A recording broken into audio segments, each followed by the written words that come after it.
back at it again. And today, we're going to be changing the crankshaft positioning sensor and the camshaft positioning sensor on this 1998 Chevrolet Camaro with the 3.8 liter V6 3800 Series 2 engine.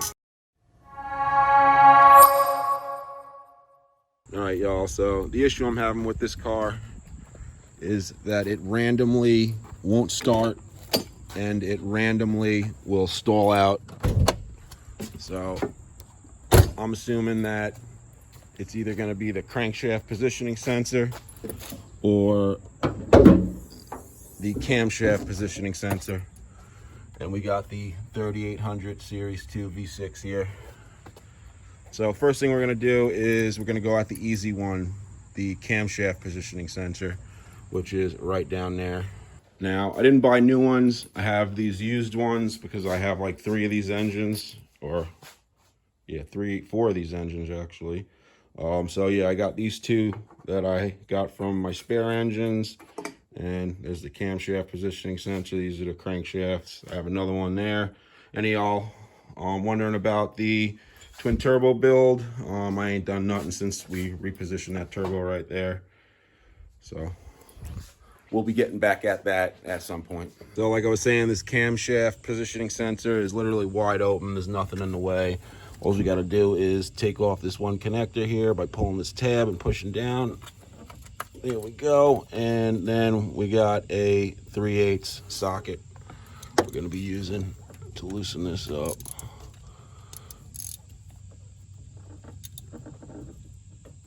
All right, so yeah, I'm put my socket on and it's hard to turn. Kind of feels like I'm going to snap it. So what I'm going to do is take my torch and just heat on the opposite side of the tab for it, and hopefully that should expand the aluminum enough to get that out without breaking it off. Got my torch out. I got it set on a low setting.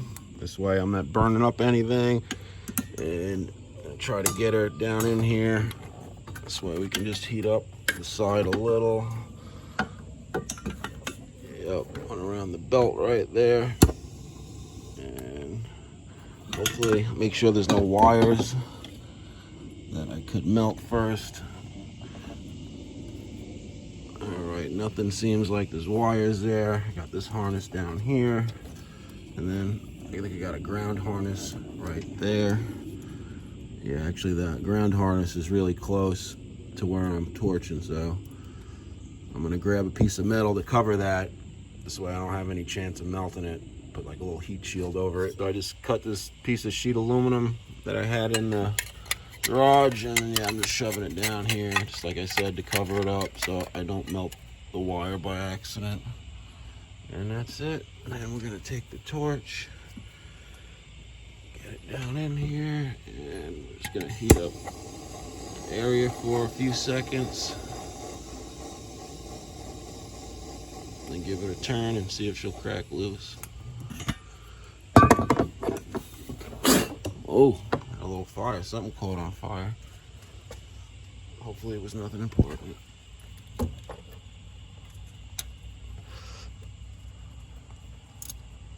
Oh yeah, turning so much easier. So yeah, keep that in mind. You get especially these small little bolts. I'm telling you, you'll feel it feeling like it's turning, but it actually ain't, and it'll just crack right off. I've had it happen. If anybody caught one of the build videos, when I was trying to bleed the brakes, I broke off one of the bleeder nuts on the rear caliper like that. And then the rest of them I heated. That was the first one I did. The rest of them I heated, and they all came out fine, except for that first one. Got that unscrewed. Hopefully I don't burn my fingers. Yeah, look at all the build up on there. See that? See all that orange stuff kind of came out of there.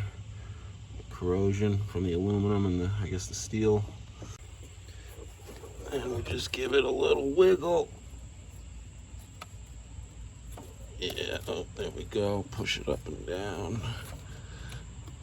Yeah, she's in there pretty good. It's in there pretty good, so I use this little pry tool I got. Looks like this. So jamming it in between and kind of prying it out.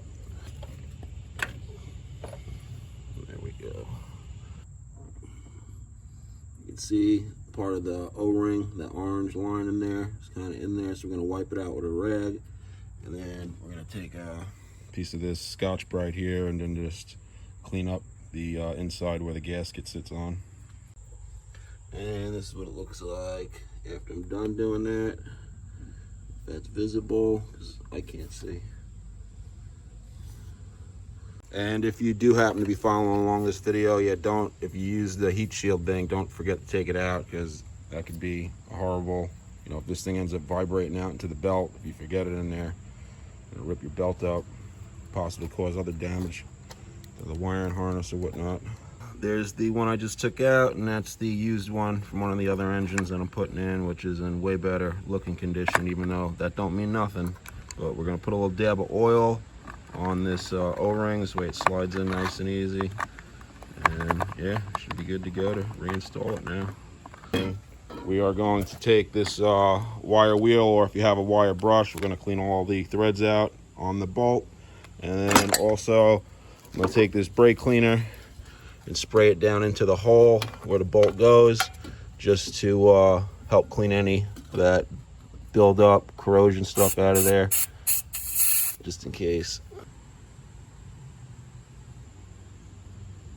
Alrighty, we got it all reinstalled and tightened down. Yeah, what I also do is when you're tightening down smaller bolts like that, I usually use the smaller socket wrench. This way there's not as much leverage and you can, feel the tension you're putting on it. Because yeah, with this, if you're grabbing it up here, you got way more leverage, and you can over tighten and again snap it off. So I usually, with a smaller nut, use that smaller wrench. This way I get a better feel for it. All right, now the crankshaft positioning sensor. We got the camshaft positioning sensor in, crankshaft positioning sensor time. Yeah, I'm gonna have to pull off the crankshaft pulley there. Probably gonna put this car up on ramp stands just so we can get under, be a little easier. Honestly, it does kind of look like I can get it all from here, but why struggle? There we go. We got her up on ramp stands. We got me a brick back there on the back wheel, even though she's an automatic. Let's make sure, after extra precautionary here. All right, so get under here. Now, what I'm using to get this crankshaft bolt off is this impact that I got from Harbor Freight. At the time, I bought it years ago. It was only like 50 bucks. I also got these short impact sockets. This way you get in tight areas like we are right here. And get this sucker in here. I think that's a 15/16 impact socket.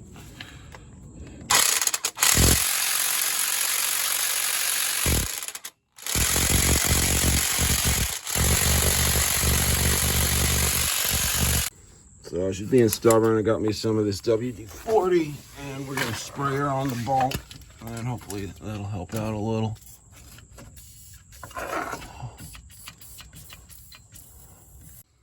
Alright, so that Chicago Electric $50 one didn't do the trick. I had to use the Bauer.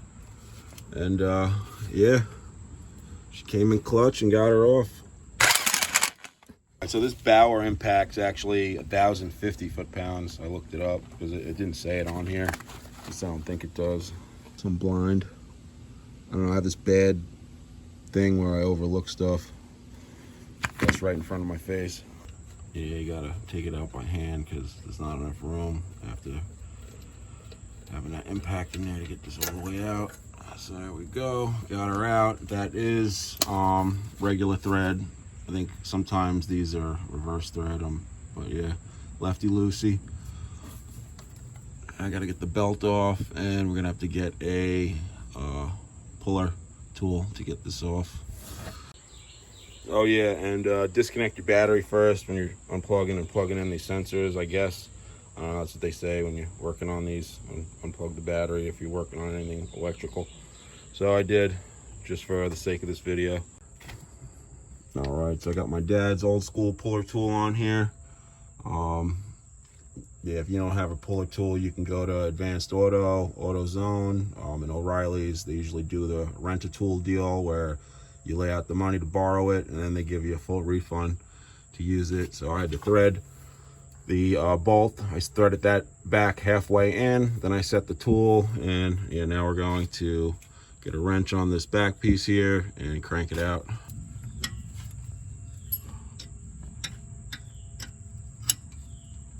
All right, I'm gonna get the rest of this out and we'll get back to you.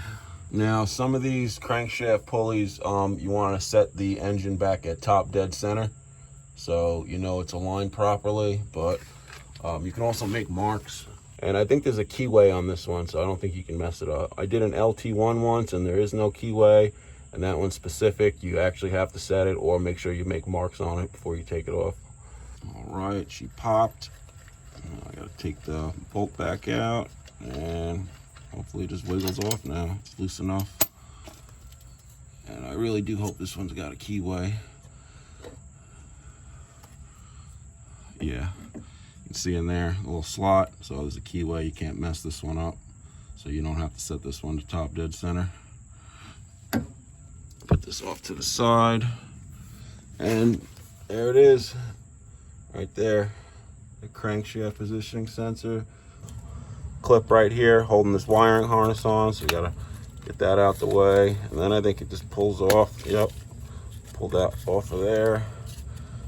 All right, so I pretty much almost messed this thing up taking it off, so because I didn't take off this wire harness first. So yeah, you gotta make sure you unclip this wire harness. Like I said, take that little tab off for the wire harness, and this thing just pretty much pulls right off these tabs like that.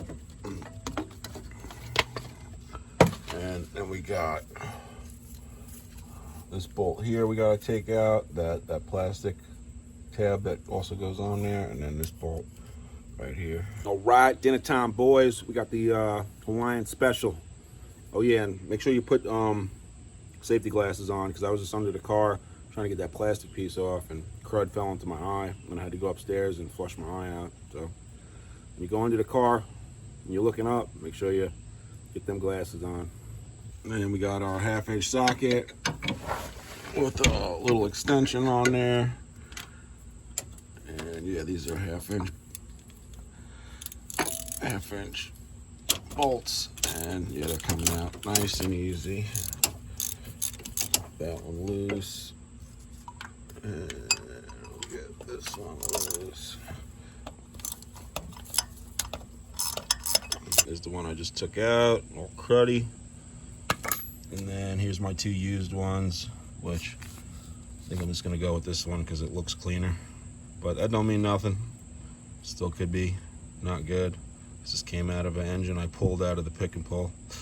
So when you're installing this, see that little hole right there? So there's a guide, so you can slide this on, this hole onto the guide when you're putting this back in. Yeah, there's the little tab sticking out, the guide. So I'll go ahead and slide that back on there. Come on, you son. You son of a, there we go. All right, got it on there. Now we're just gonna put the 2 bolts in and snug it down. Then we put the plastic cover back on. Line it up with the pins, get the harness out the way. Be sure to hook your wiring harness clip back on there, and then up here there's actually a little guide thing that the loom where the harness is in kind of pushes down into, so make sure you get that back in the little slot. It's like right up here somewhere on the inside, and that's it. And put your wire harness connector back into the crank positioning sensor, and now we gotta put the crank pulley back on, harmonic balancer. Again, there's a keyway in there, so we just gotta line that back up with the keyway. Let's see, how do I have this? It was down like that. There we go.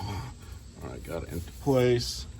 Now we're gonna put the bolt back in, and they say not to use,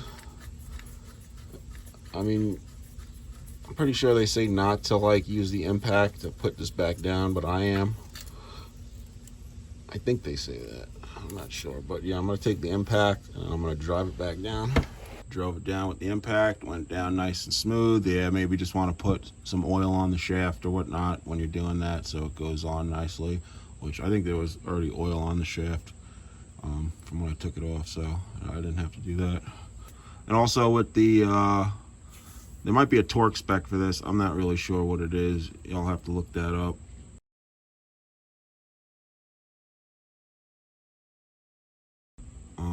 Then you guys can torque it down. But my impact here, like I said, that's like 250 foot-pounds. I think that should be plenty to get it locked into place where I need it. 15mm wrench for the tensioner. And that's it. We're finished. Make sure the belt's all in the grooves everywhere, which it looks like it is. So I think I'm good to go. But all right, y'all, that's pretty much it for this one. Yeah, if you like what I'm doing here, if you think I did a good job, give me a thumbs up. If you feel I could have did something better or different, leave me one down in the comments. But yeah, I'm hoping this car works out, because when I started it and parked it over here, I noticed the oil pressure was going up and down between 60 and like 25. And it was also squirting oil out from the filter underneath. But I'm about to change the oil now, put a new filter on, and hopefully everything's well. I mean, the car's been sitting for like 8 years, so I don't know if that has anything to do with it. And it's only been started probably, I don't know, 2 years ago, a couple times, and then 4 years ago, I think I drove it around for like a week. Maybe only put like 200 miles on it. But either way, peace and love, keep it real, and I'll see y'all on the next one. It ended up being the oil pressure sensor down there, right here. I ended up taking this wire off, and it was loaded with oil in there. So I ended up taking the one off the project car, and when I put the wrench on it to take that one out, it literally just fell apart. And yeah, now it's working great.